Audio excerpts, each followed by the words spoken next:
For centuries, knowledge has been hidden in plain sight across the sands of time. Whispers of lost civilizations, cryptic symbols, and forbidden histories have been erased or concealed. What if the truth was never lost, but hidden? Welcome to Eye of Ancient Mysteries, where the past speaks and the future listens. Sit back, open your mind, and prepare to uncover the untold secrets of our world. Let the journey begin now.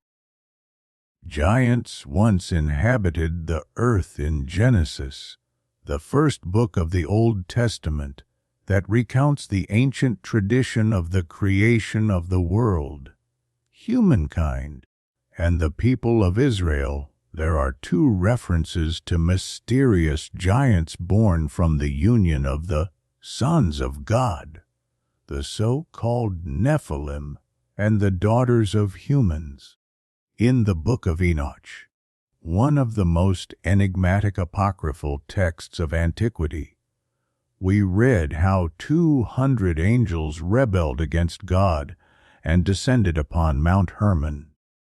Led by the angel Shemihaza, they came into contact with earthly women who bore them children, and they passed on various types of knowledge to humanity: metalworking, astronomy, magic, and medicine. Eventually, the Nephilim were imprisoned by God in a special place deep within the earth, while the giants born of them were swept away by the waters of the Great Flood as they began systematically destroying humankind, animals, and plants. This tale of mysterious giants reappears in Greek mythology. This time, they are the all-powerful Titans, led by the god of time Cronus, who waged a legendary 10-year war against the Olympian gods, led by Zeus, along with the Cyclopes, the Hecatonchires, Poseidon, and the Oceanid Styx, and her 3 children. In the end, the defeated Titans were banished to the depths of the earth's core, guarded by the Hecatonchires, and the Olympians began their reign on earth. In Norse mythology, a central place is occupied by the cosmological myth of the frost giant Ymir, the first living being to emerge from the primordial abyss Ginnungagap. The gods, led by Odin, created the entire world from Ymir's dismembered body. Among the tribes living around the Okavango River in northwestern Africa, legends persist of giants with incredible strength who once inhabited those lands. They hunted elephants and hippopotamuses using bows made from palm trunks and could travel hundreds of kilometers in a single day. The Incas also speak of giants, beardless men with shoulder-length hair, who arrived from the ocean on reed rafts during the reign of Inca ruler Ayatarco Cuso Xthilan. They wore animal skins or nothing at all, and their insatiable appetite led to the devastation of the land.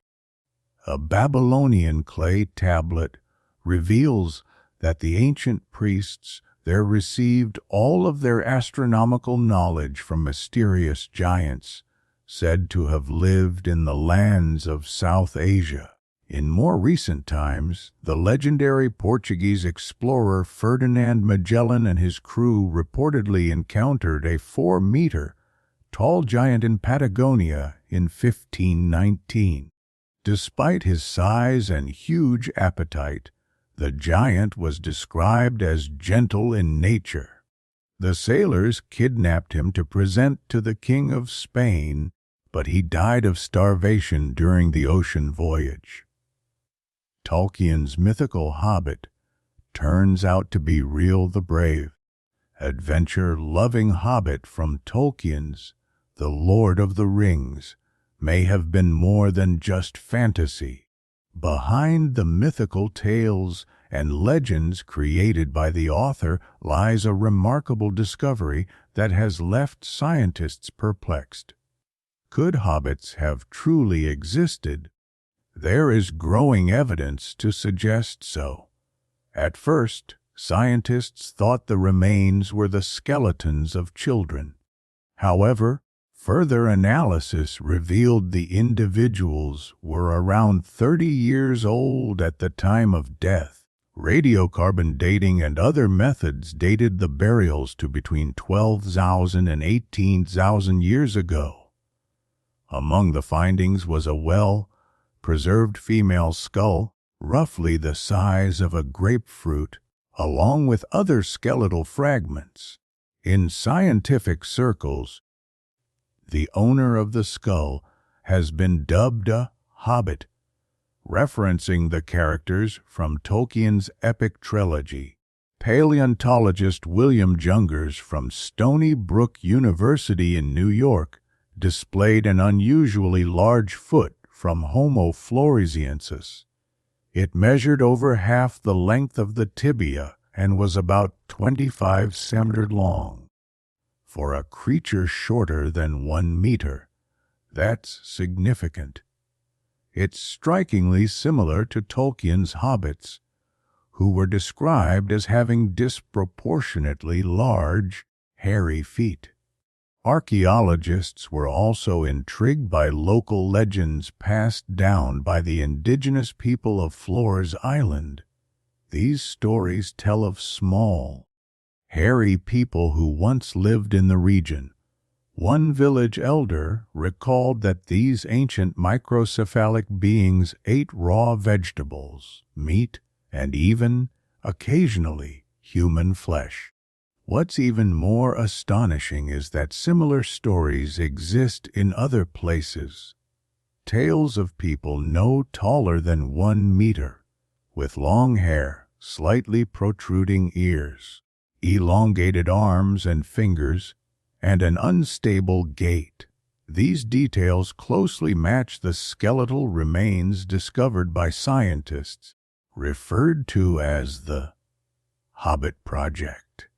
The last known sighting of these little people with large feet was in the 19th century, just before Dutch settlers arrived on the island. But that doesn't necessarily mean Homo floresiensis is extinct. Perhaps the little hobbit simply retreated into the jungle. A sensational discovery made by paleontologists from the University of New England in Australia unveiled a new branch of the human family tree, named Homo floresiensis after the island where the remains were found. In 2003, in a cave on the Indonesian island of Flores near the well-known resort of Bali, researchers discovered the remains of 8 small humanoids resembling hobbits, bipedal adults none taller than 1 meter.